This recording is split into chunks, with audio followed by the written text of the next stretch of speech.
Thank you so much for coming out tonight. My name is Bex. I'm the events coordinator. That's my job title. Here at Bookstore Magic, and we're so excited to have you all here to celebrate the debut of Amanda Churchill with the Turtle House.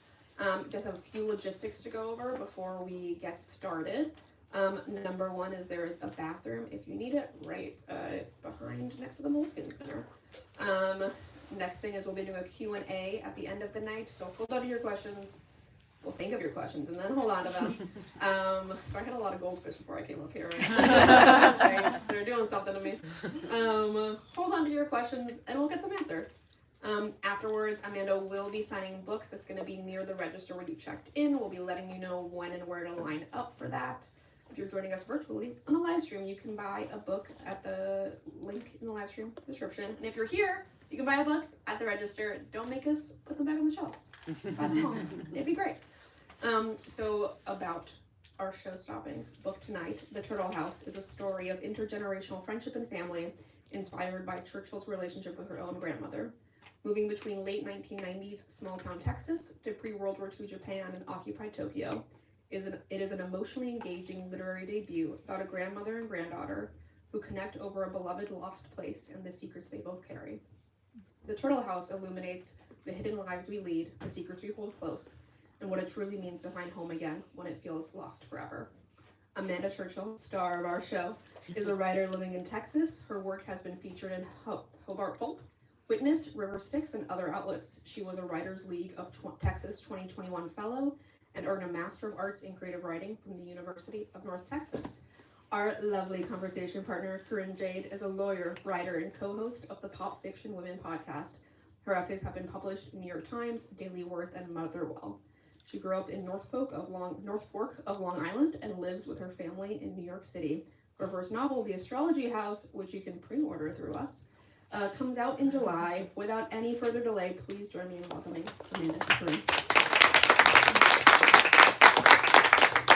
Thank you, Beth, and thank you to everyone at Books of Magic. This is a wonderful event and celebrating a wonderful writer, Amanda. Thank you. Congratulations again on this beautiful novel.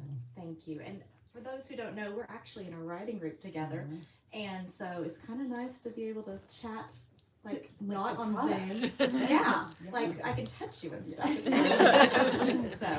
Yes, and to see all the work we put in, all the worry and the concerns and the criticism comes to life in something so beautiful. It actually, it's real. So Yes. it's lovely. Yes. So I guess I'll start with a reading. Is that cool, or do you want to start with questions? You tell me. Well, let's go with the reading. Okay, good. Because I have my glasses with me right now, and I can't promise that for later. All right, y'all. So I just started wearing these. Basically, my eyesight gave out a few days before the book published, and I woke up one morning and I couldn't read my phone anymore. And then, so every single event, I've had someone racing my glasses up to me on stage. So this is actually the first time on my face. So Honorary New Yorker. I mean, yes, I had to exactly. It had to come together here. So I usually read a little bit of the first chapter. If you have not read the book, it is not the entire first chapter, so you don't skip it, for heaven's sake. Go ahead and read it. But and the other thing you need to know is I do read the grandmother's portion in kind of my grandmother's voice. Actually, it's not to be disrespectful or poke fun, but it is the way I hear her every day of my life, and so I actually stumble if I try to read it in any other way. So just a little FYI there. And I'm going to try to hold the microphone and do this, so wish me luck. Chapter 1, Carinn, Texas, March 1st, 1999. Paper hates water. It hates wind and fire. Paper falls apart. There is no home safe enough for paper. Did you know this? Sometimes my grandmother speaks like an oracle. I mess with the tape recorder settings, make sure the microphone will pick up what she says next, feeling that she's about to tell me something I will need to know sometime, somewhere. And that's why you'd rather me record you instead of writing everything down? Yes, I like my voice. It's a good voice, even after all these cigarettes. The doctors say, don't smoke, Mrs. Minnie Cocope, and I say, I do what I want you old man. You know why I smoke? I like smoking. Cigarettes, very small pleasure. Home is a place for small pleasures. But this house we're now sitting in isn't my grandmother's home. Hers is a half-soggy heap of blackened plaster and ash. She burned it down last month, accidentally, of course. So she's living with my parents. So am I. If I'm being honest, I burned down my architecture career. But I didn't have a choice. We are both squatters on my parents' land, eaters of cereal and consumers of ham sandwiches, drifting along out of place. There are nearly 50 years between us. I am 25. My grandmother is now 73. Today is her birthday. And now we share a bedroom, a tub, a toilet. We tell each other it's temporary. My grandmother cracks my bedroom window and sparks a Salem light, but the smoke comes back at us from a tricky breeze. In response, she hands me her cigarette, opens the window all the way, pops the screen like a cat burglar, and without any hesitation, climbs onto the roof. She has already been scolded about this a few times, but scolding doesn't work on my grandmother. After the fire, my dad and my aunt fear for her to be alone again and don't know where she should live. They chat on the phone late at night. Find an apartment? We'll just end up moving her again in a few years when she needs more care. Let her live with one of them? She'll drive us to drink. Move her into a senior living community where they take Saturday trips to the casinos up in Oklahoma? Well, she'd hate the people but love the casinos. Aunt May gently brought up the subject again tonight at Grand Minnie's birthday dinner, and my grandmother shut it down, refusing to discuss any of these options. You are missing Mars. Stop being scaredy cat slowpoke girl, Grand Minnie calls to me through the window. Hand me my cigarette. I thrust her cigarette out the open window toward her. My grandmother is talking to herself about how much has changed on Cope Street in the last 40 years. My window is nestled over the gently angled hip roof that covers the porch, but no fall from it would be gentle. My grandmother does not let this faze her. Her legs are clad in dark gray polyester slacks, and she's wearing her upstairs house shoes. She is still muscular, stocky. My Aunt May, my dad's only sibling and Curtin's lone pharmacist in charge of everyone's blood pressure and rosacea flare-ups, thinks Grand Minnie is growing forgetful and going through a regression of sorts. My dad says it's more like a midlife crisis, to which my mom will quietly mutter, well, hell's bells. I carefully perch beside her. The shingles are still warm from the sun, but the air is growing chilly. The pecan tree is budding with dangling yellow-green worms of pollen. It has grown crooked and is close to the house. I can nearly reach out and touch it. I have the Sony microcassette recorder in my lap. I feel the tape turning through my sweatpants. Okay, back to what we were talking about. You never chose to write down your history before because you don't trust paper, and you don't want me to do the same. And I don't write English, only Japanese, and you don't read Japanese. So that's why I never write this down. You never taught me. Her brown hand, all chiseled bones and sinew with perfectly shined nails, reaches out and slaps me on the leg. It smarts because my grandmother does not know softness. To learn Japanese the way you need to understand my story, you need to be born there. I suggest I could watch some of her favorite shows. Maybe that would help me pick up Japanese faster. She thinks about this. Grand Minnie shows, soap operas set in bygone eras, sent on VHS from a friend in Tokyo, are what she misses most about her old house. In fact, my parents think the soap operas were the reason for the fire in the first place. She stayed up all night watching one, and sometime in the early morning, she fell asleep while smoking.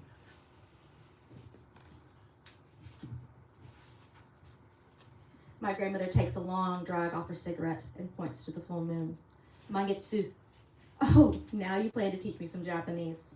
Fine. I will teach a few words, and I will tell you some stories since you're being so bossy. But you might not understand. Things are different now. Like what? See? You won't understand. She's shaking her head, and I'm worried she'll change her mind again. Try me. I want to know. I'm bored at my job at Bags and Bows, an awful strip mall store that sells, well, gift-wrapped bags and bows, along with greeting cards and those faceless angelic figurines that you buy for people who you really don't know that well. My other job, the one I loved, perhaps my entire career as an architect even, now feels lost. And I can't help but think it's because of him, Darren. I make a weird grunting sigh just thinking about this, and Grandminnie raises her eyebrows, flips the lighter closed, and carefully stuffs it into the pocket of her slacks. Through the square of light from my bedroom window, I see her lipstick has bloodied the end of a cigarette. She blows out a thin cloud of smoke and closes her eyes. For a moment, I see her younger than me. I need to tell you about the beginning, way back when I was a little girl, but you have to do something for me. My grandmother is both a deal maker and a deal breaker. I know this because I've grown close to her now, as an adult, not as a kid. Grandminnie's thinking. I watch her chewing on her words, her jaw grinding, her skin still taut over that jaw. What could she want me to do, or help her do? I'm willing. I have nothing else going on, and I have this need. I can't even name it. I wonder if this is part of growing older, having needs without names. And just before I can ask again, she says, I want to go home.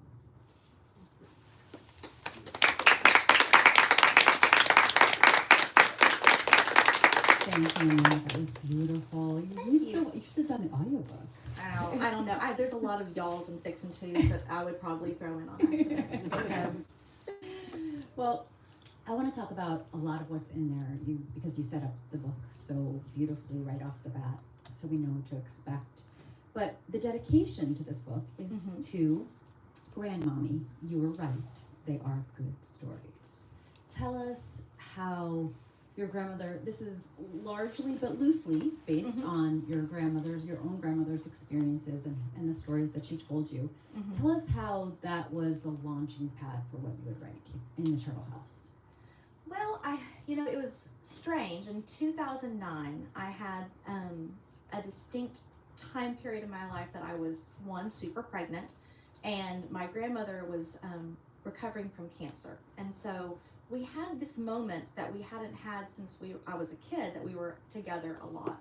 And my dad asked me to try to get some of her stories because she wasn't big on talking about what happened in Japan before she left, for good reason, and he wanted to know before she passed away. And so I would go over there, with my notebook and my tape recorder and my questions, and sit down and start asking her questions. And they were questions from this sad little book that I bought at Barnes & Noble. It was like, things to ask your grandmother. And it was like a book for kids. And I was like, okay, I got to start somewhere. So I would go in, and I remember opening it the first time, and the first question was like, is there something interesting about your birth? And my grandmother just started cackling. She's like, oh, you're gonna like this one. And she launched into this story, and I'd never heard it before, and I was just like amazed that she had survived this experience and that she was still with us, and why didn't we all know about this? Like, I would be talking about this day in and day out. And so it was a lot of that, and she would tell me a story, but then she would shut down. It was hard for her to talk about it.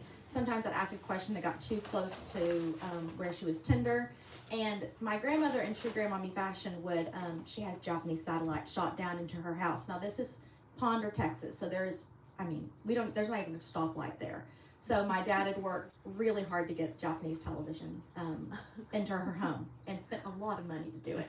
And so she would just crank up the volume on that thing to like 400, as high as it went. And she'd light a cigarette, and she would watch a show. Like, it would be whatever she felt like watching. A lot of times it was a soap opera, and she also loved sumo. And so, and there's nothing more distracting to a reporter than sumo, apparently. Like, I was like, I don't even know that we can't ask questions. And she would just like it was like a movie star who didn't want to talk to you anymore. And I was not even there. And so after a while, she would turn and tell me another story. And we went like that for about 9 months. Till the very end of my pregnancy. And as I was leaving, I knew that I was going to give birth soon, and that I wouldn't have this time anymore. It was a rainy day, and I was leaving, and I was on her little front porch, and I closed the storm door, and I hear her calling my name, Mandy, and that's how she sounded. And I raced in, and I thought she wanted like a cup of coffee, or maybe she wanted me to feed the cat, something. She always wanted me to do something. And she was like, I've been thinking my stories make real good novel one day. I was like, son of a gun. stories be a novel. And I was like, I'm not a novelist. I write short stories. She's like, no, I think they need big book. Big book. And I was like, okay, well, see you later, Grandmommy. And I just kind of laughed about it because that was kind of her vibe. She always thought that her stuff was the best. She thought her fingernails were the strongest, her hair was the thickest. She was funny that way, and also it was lovely because how many women do you meet that can really say that they're awesome and mean it? I mean, in Texas, you pay a compliment to somebody, they're like, oh no, not me. But she wasn't like that. She was the opposite of that. So yeah. No deflecting. No deflecting. So yeah, she was right. They were good stories. They were good stories. Yeah, and you got family history Mm-hmm. and your own stories and your own background, and you got a novel. I got a novel, Yeah. not just stories. Like, A big book, real big. Grandma would be very She'd be proud. very proud. Very proud. So, I want to talk about the structure of this novel because you got all those stories from her, but this is fiction. You Right. had to, use your imagination to tell stories, and then you also weaved in the story of Leah, Right. as you read in the intro. And we move back and forth in time. We move back and forth in place from Texas to Japan. Decades difference. How did you know you needed to structure it that way? Why not just tell her stories basically chronologically? She started with her birth. Right. Why not just tell the story? How did you know that this was the structure that would work?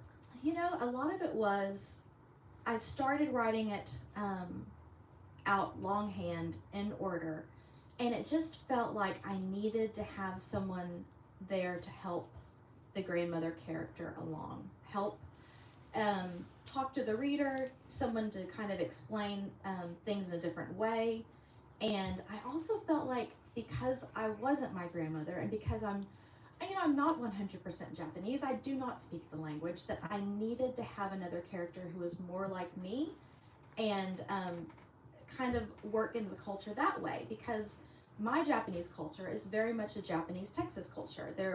We grew up in a way that most Japanese Americans would be like, what? But that was our brand of it because it was a culture that was made because my grandmother was alone on a ranch, and this is what she gave us, and she mixed it with a lot of other stuff, and this is what it looked like. So I just felt like there needed to be another character there.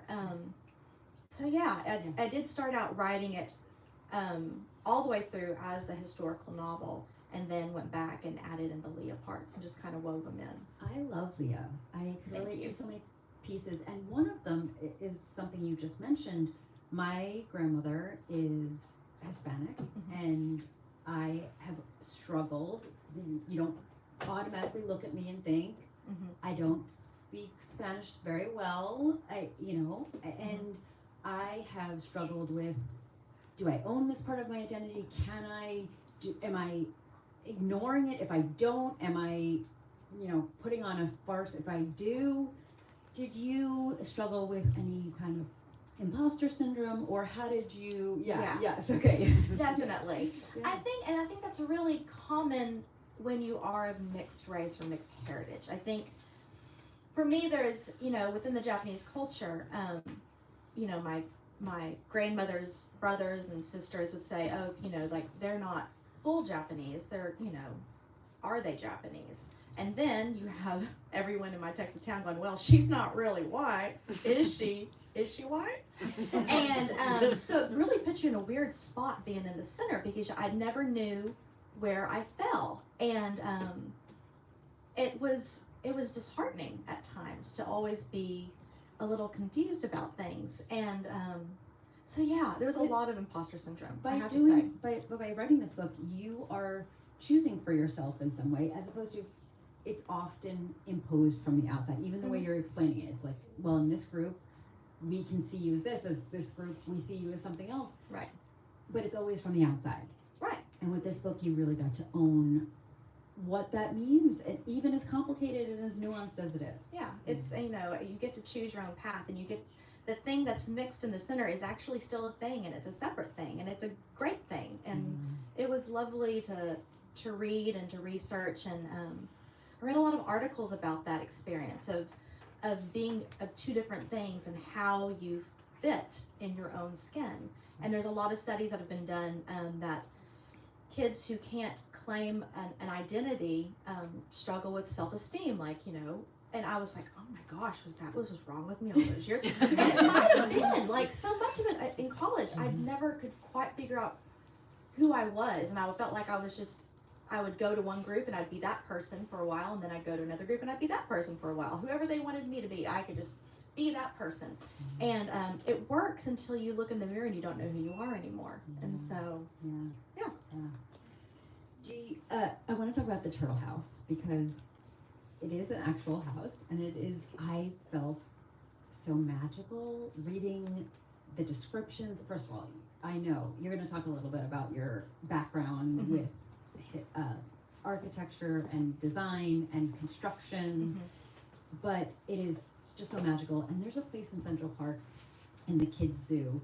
There's a little gingerbread house, and I don't know, for some reason I was obsessed with it when I was little. I don't even know if it's still there, but I was like, imagined that could be my house, and there was just something magical about it. And for some reason, you really captured that feeling in the turtle house. I'm so glad. Yeah, that makes me happy. So was there an inspiration for you, a real life inspiration? And again, talk about because you clearly bring an eye up to from houses to this. Well, I wrote this novel right after my dad and I worked together and built the house that I live in with my family. So my dad is in construction, and we spent a lot of time building it. He was the builder, and I was officially on paperwork the GC, but I was not the GC. Let this be known. Sorry, Texas, I lied. But so I got to see it being put together, and all the nuance that goes into building a home, and just, it's amazing. And I always loved architecture. I thought I might want to be an architect when I was a kid. I drew houses all the time. So there was always that part of my personality.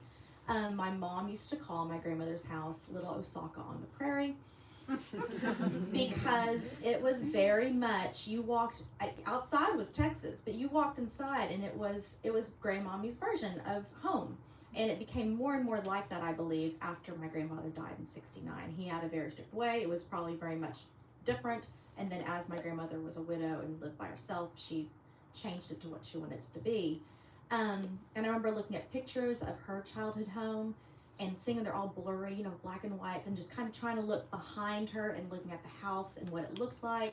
And I just had a lot of questions. I mean, I think as a kid, you look at those black and white images and you're like, what, was there color ever there? I mean, like, it's this weird feeling that I wanted to bring it to life. So yeah, between all of those feelings, I started doing research and went down all the rabbit holes and found so many wonderful YouTube videos and books, and just, I mean, became like a amateur architect for a hot minute, which is lovely.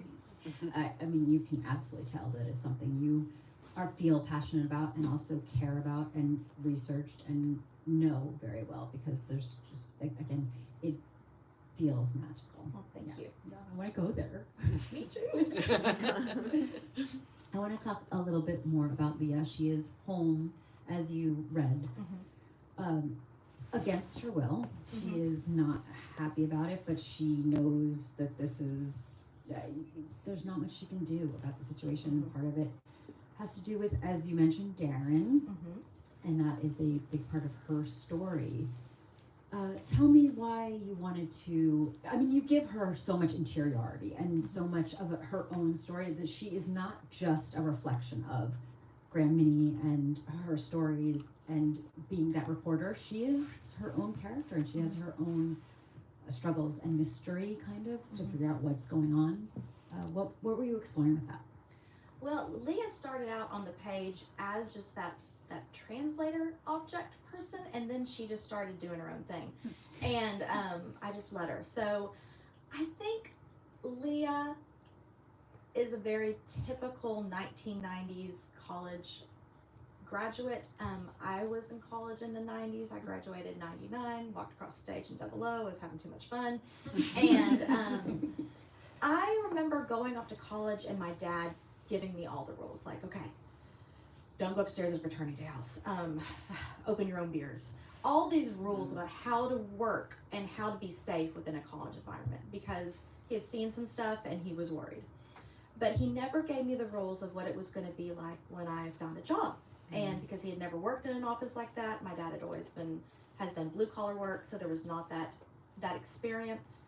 And I was very much surprised that there were rules there too that I was not aware of. I started out in broadcasting. I started out at a very large, I did my internship at a big affiliate in Dallas, and I ran into some really unsavory characters and didn't see it coming. And I think it was because I was looking in a different way. I didn't know that those kinds of experiences could happen to me in that environment that looked so safe. So I felt like Leah, I think that's where Leah's inspiration for Leah came from. I think that's where Leah, I never really conquered that in my own brain and worked through it until I started working on Leah. And I was like, oh gosh, there's a lot of stuff back there in the 20s that I left behind. The writer's subconscious is a very strong thing. And Yeah. the things you don't have the tools to, you don't have the ability to, you don't have the time to process in your real life, it makes its way onto the page. It does. Yeah. And I'm so glad that it did. Now, in retrospect, I really should have talked about that with somebody. I mean, they spent a lot of money in therapy. I don't know how that didn't come up. And so it was lovely that I had some experience to move from, and also just, I feel like she's a woman who is very representative of that time period. And maybe, and even now, but just kind of different conversations happen now. Yeah. Do you think writing this novel did something to changed you in some way, helped you grow personally, even though these characters are not you, and maybe not even though, maybe because they're not you, and you could give them the ending you wanted, the stories you wanted, the fights you wanted, the moments you wanted in your life and couldn't have. Yeah. Yeah. Definitely. I think with my grandmother especially, she had a very challenging life, and the stuff that happened to her could be a trilogy. It could be it was so sad, and the things that I was so dark that I couldn't touch all of it. And I always wanted to give her a better life. I remember looking at my dad when I was a kid. He had gone through a lot of abuse, and as a grown man, was a very kind father, but struggled with some bouts of sadness and depression and anxiety and anger of what he had been through. And I would look at his little pictures of him as a little boy, thinking, oh, I wish I could help that little boy. I wish I could help that little boy. If I could go back in time, I'd take care of him and make him safe. And I think some of that is coming through in the story. I gave my grandmother a happier ending in Mineko's story than she had in real life, and that felt like I had some control over situations that I wasn't even there for. And I think also I just wanted to give her something beautiful that she deserved but didn't actually receive. So there was that. And the friendship too. You had mentioned that with Kumiko, the friendship that maybe your grandmother had, or maybe you don't know, but you got to build that into this story in a beautiful way that's really important to the story. Yeah, I remember going to Japantown in San Francisco. I was probably graduating from UNT, and walking around the streets, and it's much smaller than it was ever. And I took pictures and I sent them to my dad, and he was like, "Wait, there is a whole place where Japanese people live?" I'm like, "Yeah." And he was like, "Oh my gosh." He was like, "Can you imagine how different our lives would have been?" And there's the first time that I've ever heard him talk about like how a different opportunity would have been better for him and his sisters. And it was a little heartbreaking because he had what he saw and what he experienced was so different from what it would have been had he been in a city surrounded by people that were like him. And so you've got to rewrite history in a way for your family and the things that you wanted for them. Right. Yeah. Part of this book takes place a military air base in Mhm. Japan, and we got to get to see Miniko there, and when it closes, what happens to them. Where did that interest come from? Because I think it's part of your real life. Yes, my dad was born on Tachikawa Air Base in Tokyo, outside of Tokyo. He has a few memories from it. My Aunt June, who's older, has a ton of memories from it. And it was just kind of an interesting place. I think the air base is that weird between zone because they were Japanese on American soil, because air bases are considered American soil. And so they were born officially on American soil. And so it was just I think anytime where there's like the Venn diagram of life, everything kind of overlaps, that's like an interesting place to dig in. I think that was very fertile ground. So just as a writer, I thought it was fascinating. And then, I mean, apparently other people like it too. There's an entire Tachikawa Air Base Facebook group that they post photos and memories. It's Japanese Americans, it's the soldiers who lived there. Apparently they really liked it. They have tons of memories. And I mean, from a research perspective, it was fascinating because I mean, people were posting photos of their elementary school classes and the menu that was at the officers club, and just little pieces. And they're like, oh, this is my friend. Has anyone seen this person? I haven't seen them since 3rd grade. Does anyone know this person? So they were trying to connect there, and I got to see so much and walk the streets. Cool. It was really cool. Yeah. That Lots of love for them. That's great. Yeah. I think anyone who I wonder, have you gotten feedback from it? Because now this book has been out for a few weeks, almost a month or a little more. 5 weeks tomorrow. Okay. Not that we're keeping it. 6.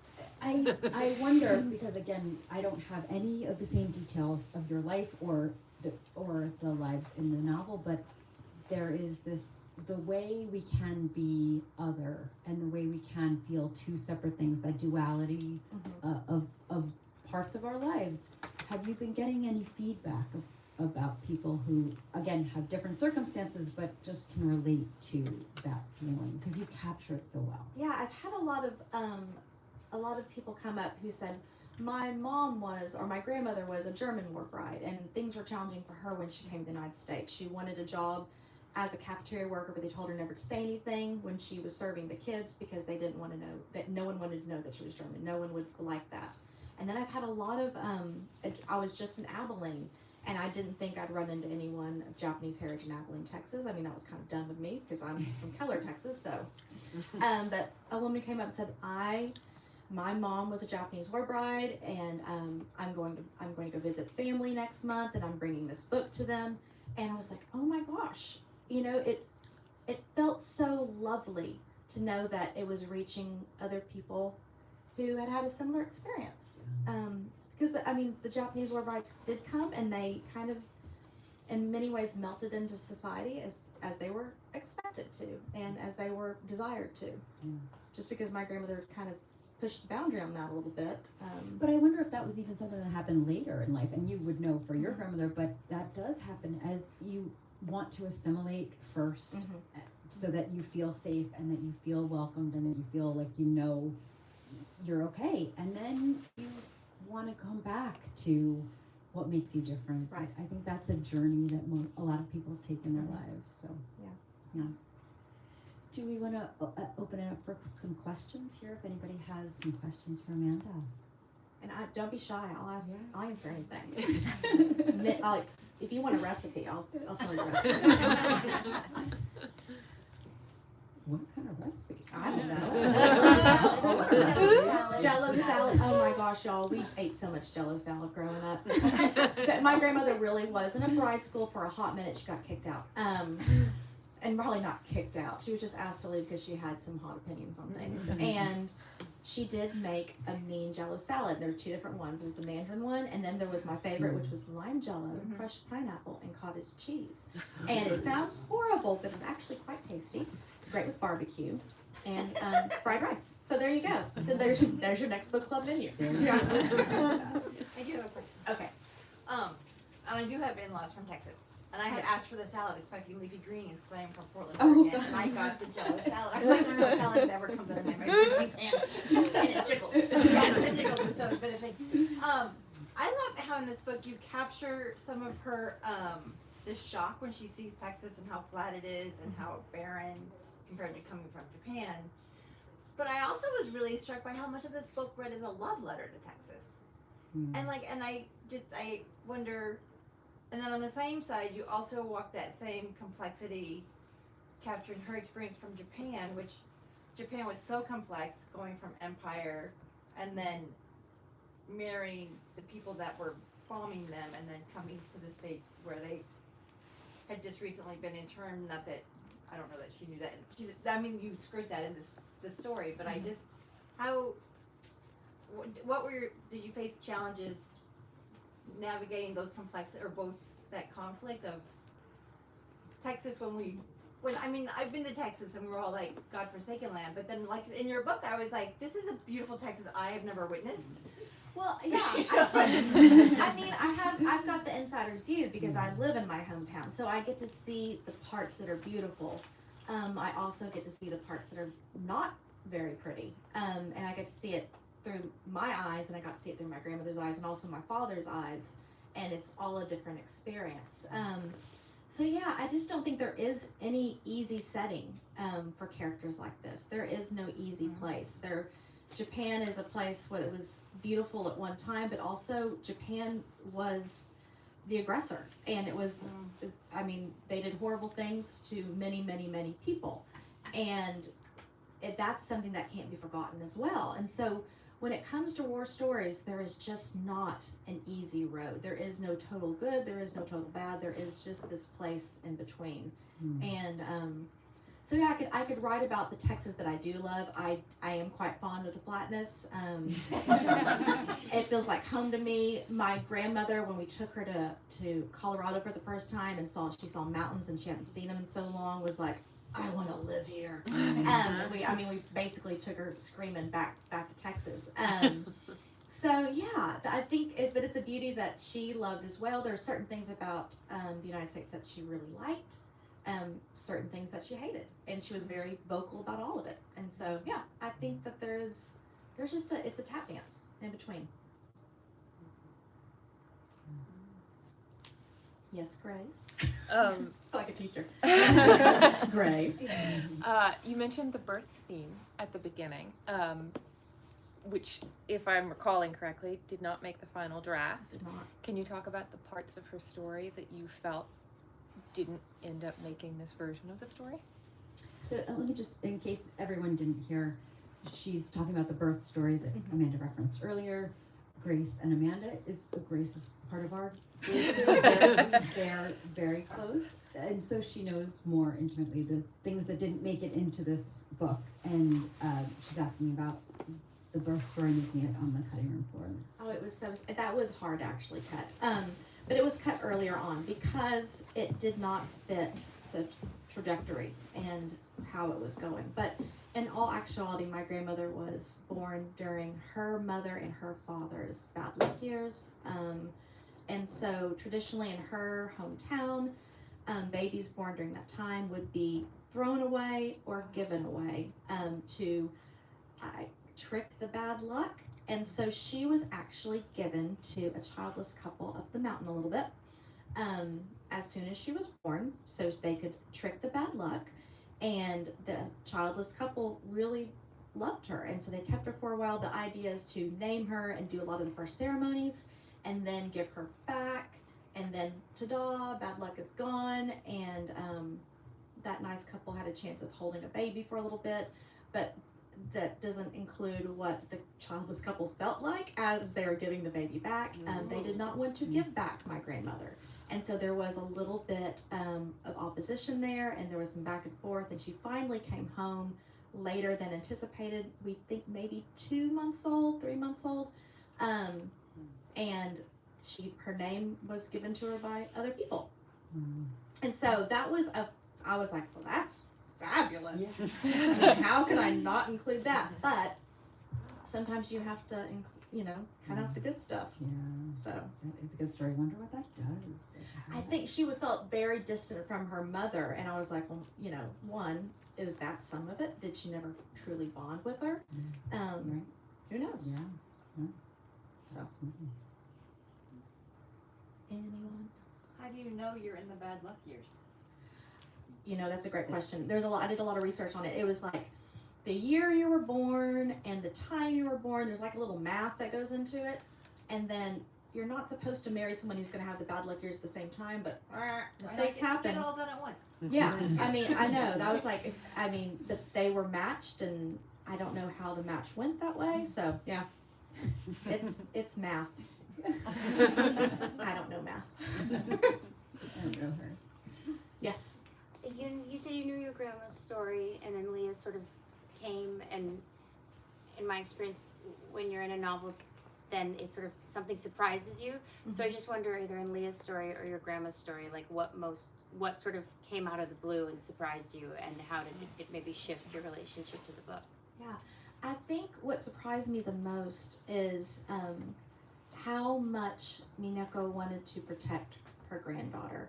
And so this was as you were writing. As I was writing and it. You have your stories already locked and loaded, but you're making up Leah, from kind of scratch. And these are the things that surprised you. Right. Yeah. I think it was a combination of having a daughter that I was raising at the same time. And what do you tell a child, and how do you protect them from the bad things in the world? And I saw that the grandmother character was protecting Leah as she was young from not telling her the stories, because she wanted to protect that innocence and make sure that she felt safe. And is there a good time to tell anyone about the most horrible moments of your life? My daughter's constantly, and if you have kids, you understand, daughters are constantly trying to figure out your weak spots. It is a thing. My daughter would be like, so when was your heart first broken? And I'm like, eat your oatmeal. Like, we're not doing this right now. But they ask, and I felt like that kind of all became much more clear, that was the reason my grandmother did push me away. She did push me away. I was the kid that always had questions, that always was reading a book, that always would ask the questions. And she would say, I would ask her, what was Japan like? And it's just so like, and like holding my Hello Kitty doll, and she'd be like, it's Japan, go play with your cousins. And I was like, that's the most horrible answer ever. That was not what I was looking for. So, but she was maybe trying to protect me. And so, yeah. So your daughter is replicating that for you. Definitely. Yeah. Every single day.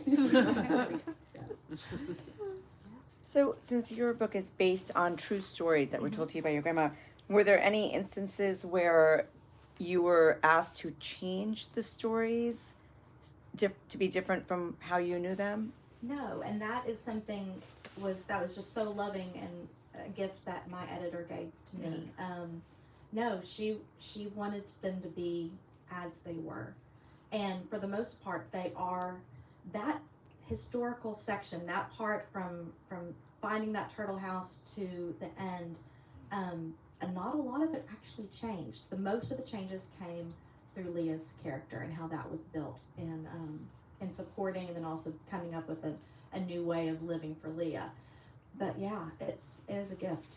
Yeah, that's great. What are you working on right now?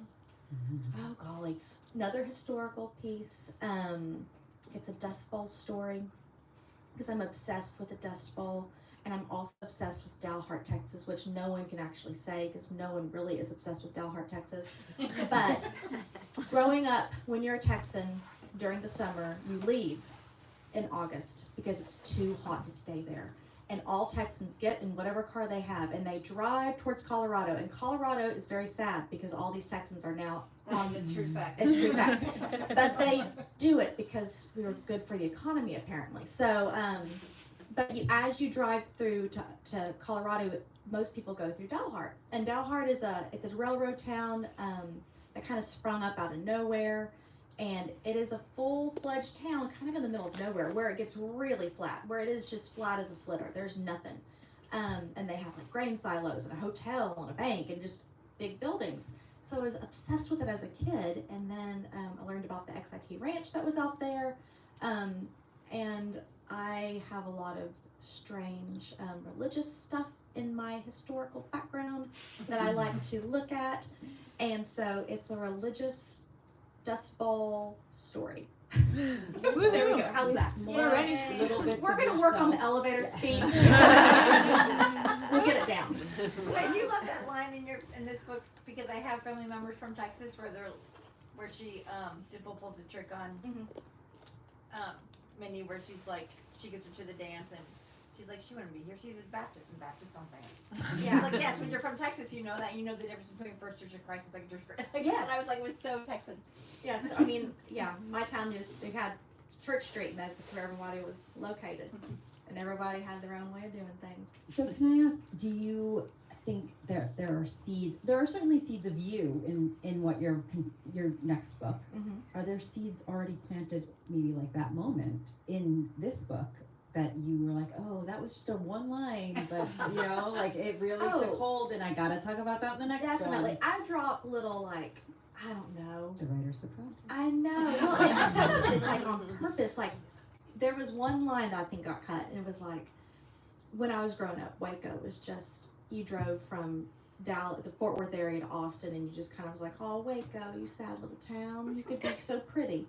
And now, of course, Chip and Joanna are in Waco, and it's just gorgeous, and it's hopping. But so yeah, there was like a dig at Waco in there for a hot minute. Sorry, Waco, you really are a pretty town. But like the mid-90s, you know, it wasn't very exciting. Yeah, there's like lots of little things that, I don't know, are just parts of my personality that I think I stuck in there because I'm a kid who grew up in Keller, Texas. So. Love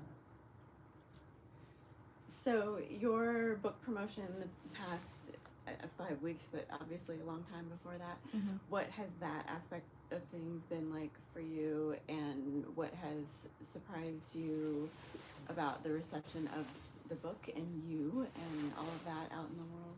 Well, it. She asked. Oh, go ahead. Yes. She asked, what has book promotion been like, and how have you been processing it? How does it feel for you? It's been fun.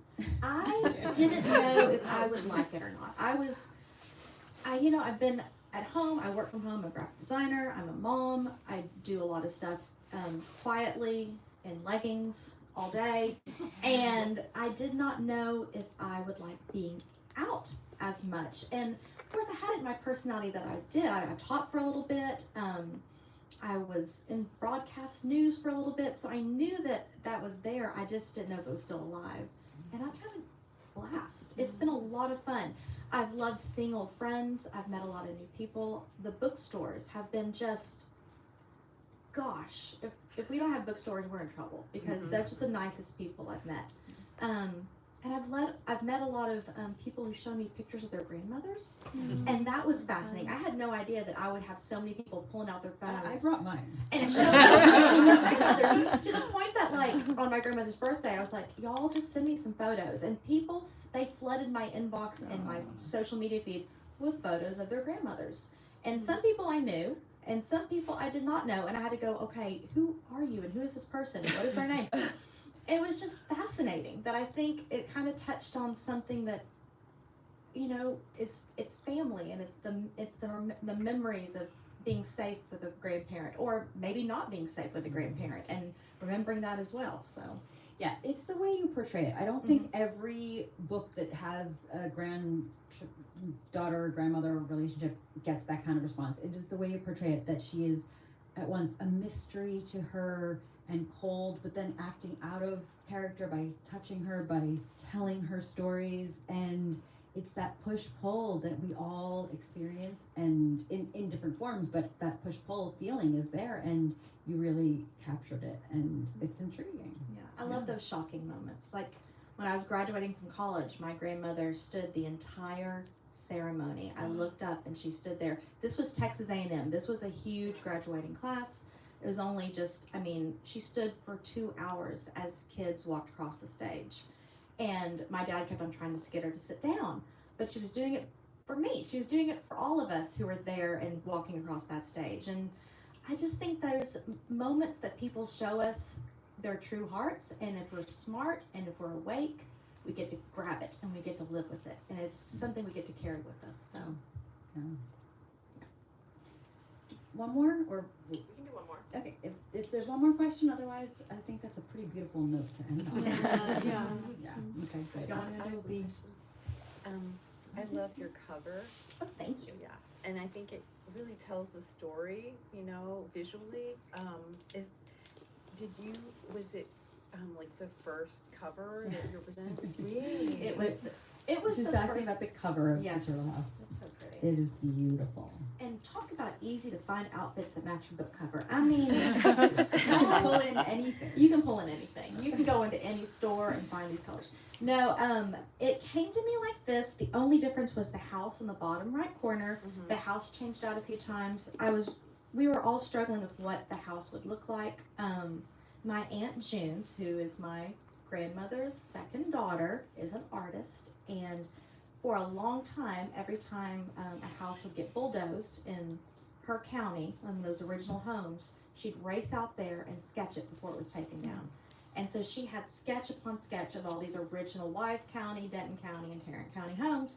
And when I was telling her, I was like, it's a beautiful cover, it's so pretty, but I don't know what to do about the house. She's like, oh, honey, I'll just send those to you. And so she took a photo of her sketches, and I vectorized them, and I sent them over to our design team, and I was like so worried they were going to hate me forever for doing this. And they might, I don't know, I haven't talked to them. I think they might. I hope they do. I should probably bring them a gift, just in case. But no, they put it on the cover, and they put the windmill there and the barbed wire. There is not a house in Texas in the country that does not have barbed wire. And I never thought it was barbed wire growing up. I thought it was bob wire because that's how it's pronounced. I was high school until when I realized it was B-A-R-B. So And your aunt has some credit in the book. she does. Yeah. So it's like a little So family I affair. love that. Yeah. I love that story. Yes. Amanda, mention what the characters say on the jacket. Oh yes. The characters say the Turtle House, and Right on then the spine. right on the spine. And Harper did a great job of finding just a wonderful illustrator to do that. And there were options. I mean, it's so well done. And then there was a teeny tiny turtle, and kind of blended in, and I love that too. Yeah. So Love that. Amanda, thank you so much. The Thank Turtle you. House is a fantastic novel, and I would say that if I didn't know you, but it's even better knowing you and what a beautiful person you are. So thank you, Carinn.